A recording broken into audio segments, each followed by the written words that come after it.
എന്താ വരവിന്റെ ഉദ്ദേശം? എന്റെ മരോള് അടുത്ത ആഴ്ച പ്രസവത്തിന്റെ ഡേറ്റ് ആണ്. അപ്പൊ പെട്ടെന്ന് മകൻ വിളിച്ചു പറഞ്ഞു ഓളെ വിസ പുതുക്കാൻ വേഗം ഗൾഫിക്ക് പോണം. അപ്പോൾ പോണോ? ഒരു 4 മാസം. 4 മാസം അല്ലേ? ഇപ്പൊ പ്രസവം ഇപ്പൊ ഒരു 4 മാസത്തിന് നീട്ടണം. ചെലവ് ഇമ്മിണി വരും. ഒരു 99,999 ചെലവ് വരും. പ്രസവം നീട്ടണ്ടേ? ഇപ്പൊ പൈസ ഒന്നും കൊടുത്തിട്ടില്ല. ഒരു പേരക്കുട്ടിന്റെ ഒരു വള കൊടുന്നു. ഇതിപ്പോ കയ്യിൽ വെക്ക്.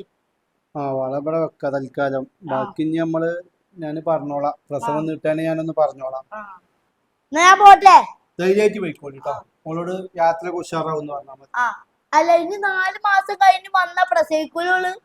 4 മാസം കഴിഞ്ഞിട്ട് പ്രസവിക്കണമെങ്കിൽ ഓള് നാട്ടിലെത്തിയ ഇന്റെ അടുത്ത് വിവരം തരണം. കാരണം പ്രസവം ഞാൻ ബ്ലോക്ക് ആക്കി വെച്ചിട്ടല്ലോ. അപ്പോൾ പ്രസവിക്കണമെങ്കിൽ ഇവിടെ ഒന്ന് പറയണം കേട്ടോ. ഞാൻ പോയി.